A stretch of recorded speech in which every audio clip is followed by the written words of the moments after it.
Hello students, my name is Hitesh Jain and our next chapter which we started today is chapter 4 विद्युत धारिता electrical capacitance.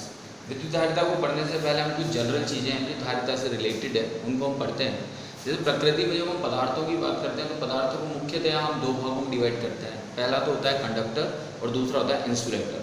Conductor मतलब चालक और insulator मतलब कुचालक। छोटी क्लासेस में बहुत अच्छी तरह आप लोगों ने ये चीज़ें पढ़ रखी हैं। तो अगर हम चालक की बात करते हैं तो चालक क्या होता है, तो चालक को अगर हम डिफाइन करते हैं तो चालक वे पदार्थ हैं जिनके अंदर आवेशों का प्रवाह आसानी से हो जाता है, यानी जिनके अंदर इलेक्ट्रॉन्स मुक्त रूप से आसानी से विचरण कर सकते हैं, वो पदार्थ चालक कहलाते हैं। ठीक है, जैसे चांदी, जितनी भी धातुएं हैं, मानव शरीर, नमक, अम्ल, क्षार, पृथ्वी, ये सब क्या है, चालक है। इन चालकों के अंदर यही गुण पाया जाता है कि इनमें विद्युत आवेश का प्रवाह एक स्थान से दूसरे स्थान तक आसानी से हो सकता है। इन पदार्थों को हम चालक कहते हैं। अब अगर हम सबसे अच्छे चालक की बात करते हैं, सर्वोत्तम चालक की बात करते हैं, तो वो सर्वोत्तम चालक होता है चांदी, सिल्वर, जिसकी हम बात करते हैं, जिसकी चालकता सर्वाधिक मानी जाती है। तो ये चांदी जो होता है वो सबसे अच्छा चालक पदार्थ होता है। अगर हम विद्युत अपघट्यों की बात करें तो विद्युत अपघट्य भी एक तरह से चालक पदार्थ है। इनमें चालन का काम कौन करते हैं, इनमें चालन का काम इलेक्ट्रॉन और आयन दोनों मिलकर विद्युत अपघट्यों के अंदर चालन का काम करते हैं। तो बेसिकली चालक को अगर हम डिफाइन कर रहे हैं तो चालक का मतलब ऐसे पदार्थ जिनमें आवेश का एक स्थान से दूसरे स्थान तक प्रवाह आसानी से हो जाता है, उन्हें हम चालक कहते हैं।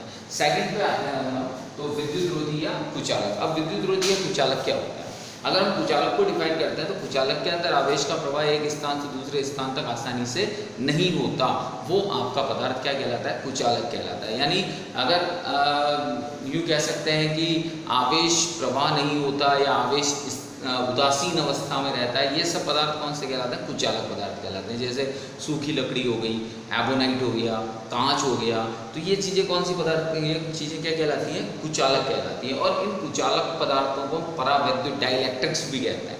अब मैं इसको डिफाइन करूँगा आगे डाइलेक्ट्रिक क्या होता है, तो कुचालक पदार्थ परावैद्युत भी कहलाते हैं। ओके, तो ये बेसिकली डिफरेंस हुआ चालक और कुचालक में। अब हम नेक्स्ट टॉपिक स्टार्ट करते हैं। जो हमारा नेक्स्ट टॉपिक है वो है मुक्त एवं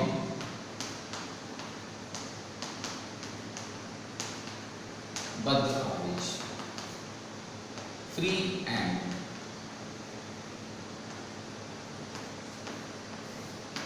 बाउंड चार्ज। तो मुक्त और बद्ध आवेश की हम बात करते हैं। यहाँ पर मुक्त और बद्ध आवेश मतलब फ्री एंड बाउंड चार्ज। तो यहाँ पर सबसे पहले हम एक एटॉमिक स्ट्रक्चर बनाते हैं, परमाणुवीय संरचना। और परमाणु संरचना के बारे में आप सब बहुत अच्छी तरह जानते हैं कि परमाणु का जो केंद्रीय भाग होता है वो होता है नाभिक, और नाभिक के अंदर कौन कौन होते हैं, प्रोटॉन और न्यूट्रॉन, जिसके कारण से नाभिक कौन सा भाग होता है, धनावेशित भाग। और उस नाभिक के चारों ओर कौन मूव करता है, ऋणावेशित इलेक्ट्रॉन, वो भी विभिन्न कक्षाओं में। तो यहाँ पर हम उसे ड्रॉ करते हैं।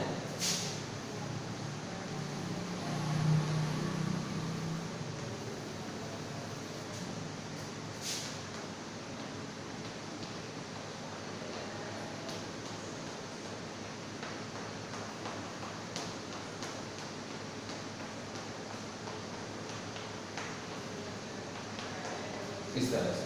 तो ये जो आपका केंद्रीय भाग होता है, ये केंद्रीय भाग क्या कहलाता है, नाभिक। नाभिक होता है संपूर्ण धनावेशित। क्यों, क्योंकि इसके अंदर प्रोटॉन धनावेश लिए हुए होता है, न्यूट्रॉन उदासीन होता है, इसलिए इस भाग को माना जाता है धनावेशित भाग। इलेक्ट्रॉन ऋणावेशित है, जो धनावेशित भाग के चारों ओर चक्कर लगा रहा है।